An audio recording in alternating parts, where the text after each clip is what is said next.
எப்போ ரிலீஸ்னே சொல்லலை நீங்கள். நாளைக்கு சொல்லிடுறேனே. நாளைக்கு ரிலீஸ் டேட் உங்களுக்கு அனௌன்ஸ் பண்ணிடுறேன் சார். பயம் அறியாமல் இருக்கிறதே ஒரு பிரம்மை தானே, அது என்ன பயமறியா பிரம்மை? பயமறியா பிரம்மை என்பது ஒரு ஒரு மனநிலை மாதிரி. ஸோ நாம் ஒரு தவறு செய்யணும்னு நினைக்கிறோம், ஆனால் ரியல் வாழ்க்கையில் அதை செய்ய மாட்டோம். ஆனால் நம்ம மைண்டுக்குள்ளே அதை ஒரு ப்ராசஸ் பண்ணி அதில் தவறு செஞ்சு பார்ப்போம். ஸோ அந்த ஆஸ்பெக்ட் தான், அந்த மனநிலையை தான் நான் பயமறியா பிரம்மை என்று நான் மென்ஷன் பண்ணியிருக்கேன். ஒரு கபாலி விஸ்வந்த், ஒரு கபாலி நடித்தார். கபாலி நீங்கள் ராகுல் கபாலினா அப்பா பேர் அந்த மாதிரி? அப்பா பேர் கபாலி.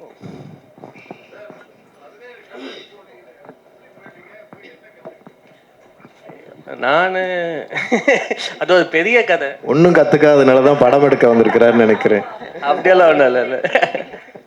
இல்லை அது ஒரு பெரிய கதை. அது நான் ஆக்சுவலாக இந்த ஜேர்னி வந்து மோஸ்ட்டாக நான் ஒரு ஆர்கிடெக்ட்லேருந்து ஒரு ஆர்டிஸ்டாக மாறின ஜேர்னி தான் இந்த 4 வருஷம். நான் ஆர்கிடெக்சர் குவிட் பண்ணிவிட்டு ட்ராவல் பண்ண ஆரம்பித்தேன்.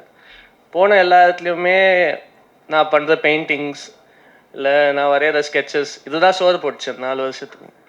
ஸோ கன்சிஸ்டண்ட்டாக ஒரு ஆர்ட் ஒர்க் மேலே ட்ராவல் பண்ணி இந்த ஒரு கண்ட்ரீஸ்க்கான வீசாஸு, அந்த விஷயங்கள், காசு, இந்த விஷயங்கள் எல்லாத்தையும் ஃபுல்ஃபில் பண்ணிட்டு இருந்தேன். ஸோ ஒரு பாயிண்ட்டுக்கு மேலே இந்த வேர்ல்டுக்கு நான் யார், இந்த ஒரு கொஷின் வந்து ஒரு இன்னொரு கொஷின் இருக்கும் இல்லைங்களா, நாம் யார் இந்த உலகத்துக்கு. என்னை பொறுத்த வரைக்கும் நான் ஒரு ஹானஸ்டான ஆர்டிஸ்ட். அந்த ஒரு விஷயத்த நான் உணர்ந்தேன்.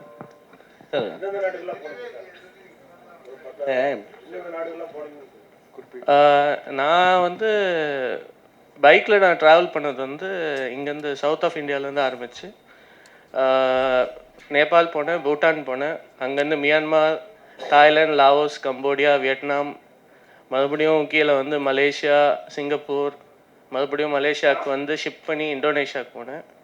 மறுபடியும் இந்தோனேஷியாவில் அப்படியே பாலி வரைக்கும் போனேன். எனக்கு அங்கே ஒரு ஆக்சிடெண்ட் ஆயிருந்துச்சு. ஸோ அங்கே ஒரு ஆக்சிடெண்ட் ஆனதுனால என்னால் அதுக்கு மேலே பைக்கில் ட்ராவல் பண்ண முடியல. ஸோ அதுக்கப்புறமா அங்கேருந்து ஃப்ளைட் பிடிச்சிட்டு யூரோப் போயிருந்தேன். ஸோ யூரோப்பில் ஃபின்லாண்ட்லேருந்து ஸ்டார்ட் பண்ணி அப்படியே ஃபுல்லாக சென்ட்ரல் யூரோப் ஃபுல்லாக போயிருக்கேன் நான். குரு சார், ஆக்சுவலாக நீங்கள் ஜிகர் தண்டாவில் வந்து ரவுடிகளுக்கு அந்த நடிப்பு சொல்லி கொடுப்பீங்க, இதில் ரவுடியாகவே நடிச்சிருக்கீங்க, எப்படி ஃபீல் பண்ணுறீங்க? அதான் வேலை, இதில் என்ன பண்ணுறது. ரவுடி எப்பயுமே கத்தியும் இதுமா இருப்பாங்க, கெச்சு போட்டுன்னு பானுங்க. ஆமாம் ஆமாம், இது நடிகர்கள் வந்து வெயிட்டிங் ஃபார் த ஸ்கிரிப்ட். அதான். ஸோ என்ன ரோல் வருதோ, இப்போ நீங்கள் வஞ்சகர் உலகத்தில் பார்த்தீங்கன்னா ஃபுல் கேங்ஸ்டராக நடிச்சிருப்பேன். ஸோ எனக்கு வந்து ஒரு கேரக்டர் அது வந்து டெப்த்தாக இருக்குது, அதில் வந்து ஒரு சோல் இருக்குது அப்படின்னா நான் அதை பண்ணிவிடுவேன். ஸோ இது வந்து இப்போ பயமறியா பிரம்மைனா என்னன்னு சொல்கிறாங்களே, நம்மளால் ஒரு விஷயத்த பண்ண முடியாது. சில விஷயங்களை ஒருத்தரை அடிக்கணும், ஒருத்தரை கொல்லணும் அப்படின்னு போய் பண்ண முடியாது. அது என்ன பயம் இருக்கும், ஆனால் அப்படி நினைக்க முடியும்.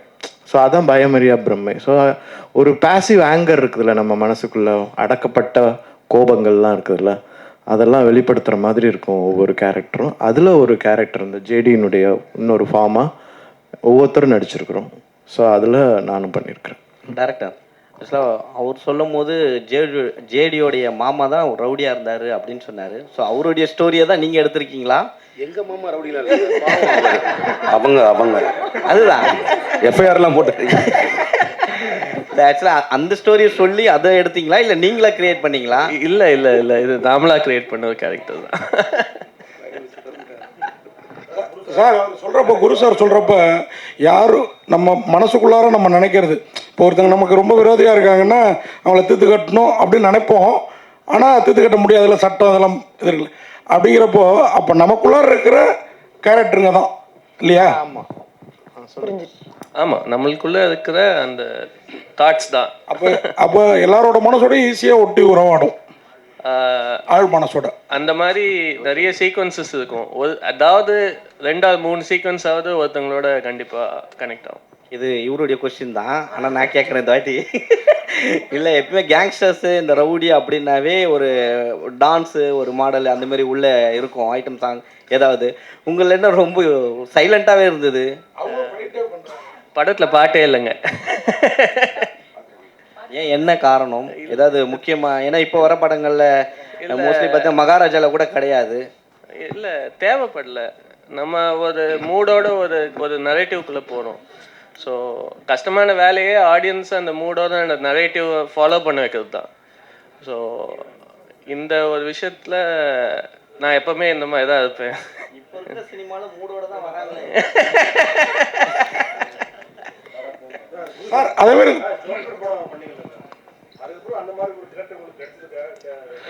இல்லை, ஒரே மாதிரி படம் பண்ண முடியாது ஆக்சுவலாக. எனக்கு வந்து இப்போ அது மாதிரி பண்ணணும்னு விருப்பம் இருக்குது. ஒரே மாதிரி கதைகள், ஜோக்கர் மாதிரி அந்த போராட்ட களம். நான் ஒரு ஆர்டிஸ்ட்டு, நான் வந்து போராளி கிடையாது. ஸோ எனக்கு அதே மாதிரி கதைகள் பண்ணுறதுல இஷ்டம் இல்லை தான். நான் அதனால தான் அந்த மாதிரி கதைகளை சூஸ் பண்ணல. ஆமாம், வந்ததுன்னா நான் அதில் இன்னும் நல்ல ஸ்கிரிப்ட் வேல்யூ நல்லா இருந்ததுன்னா பண்ணியிருப்பேன். பட் அதே பேட்டர்னில் இருக்கும்போது நான் அதை பண்ண விரும்பல. அது காரணம் என்னென்னா, நான் ஒரு 10 ஆண்டுகள் வந்து ஒரு நாடகத்துறையில் இருந்திருக்கேன், கூத்துப்பற்றையில். நிறைய விஷயங்கள் கற்றுட்டு இருக்கும்போது நான் ஏன் ஒரு வடை மட்டுமே போடணும்? எனக்கு பூரி, பொங்கல், பிரியாணி எல்லாம் பண்ண தெரியும். ஸோ அதையும் சேர்த்து பண்ணலாமேன்னு வெயிட் பண்ணுறேன். தேங்க்யூ.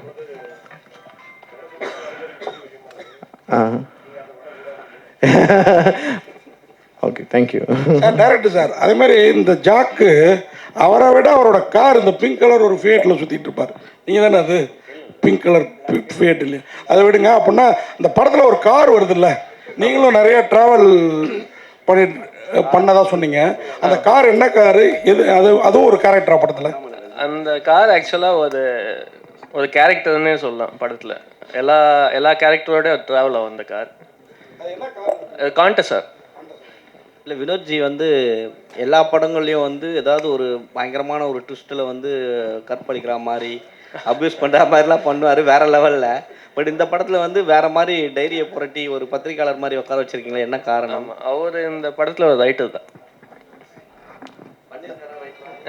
அது நீங்கள் தான் சொல்லணும். சார், இது கமர்ஷியல் படமா ஆர்ட் படமா? கமர்ஷியலாக ஆர்ட் கலந்து படமா? இல்லை, அது இது பாமர மக்களுக்கு போய் சேரும். பாமர மக்கள் போய் பார்த்தாங்கன்னா அவங்களுக்கு கண்டிப்பாக ஒரு இன்ட்ரெஸ்டிங்கான அனுபவத்தை கொடுக்கும்.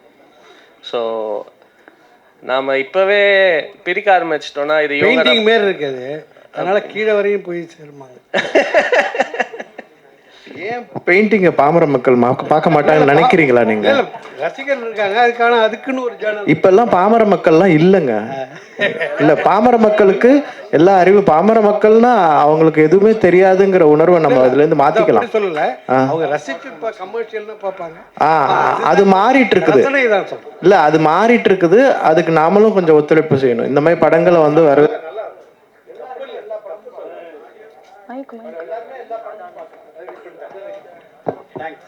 சார். டாக்டர் சார்,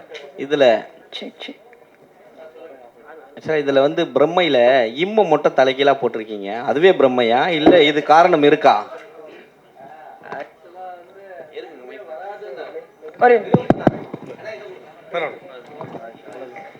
ஆக்சுவலாக அந்த இம்மே வராது. ஸோ அது நான் டிசைன் பிரம்மை தான்.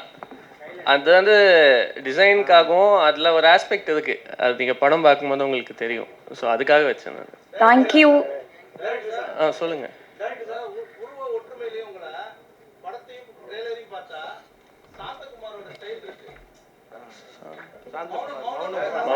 மௌனகுரு. ஓகே.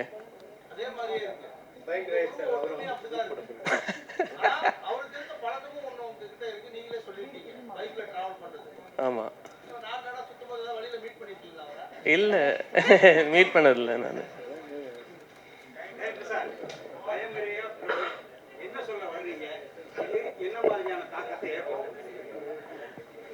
இது ஓகே.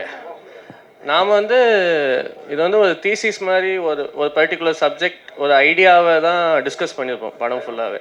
எது கரெக்டு, எது தவறு, இந்த ஒரு ஆஸ்பெக்ட் ஒன்று இருக்கும். அந்த ஒரு ஆஸ்பெக்ட்குள்ளே போகிற ஒரு கான்வர்சேஷன் தான் இந்த ஒரு படம்.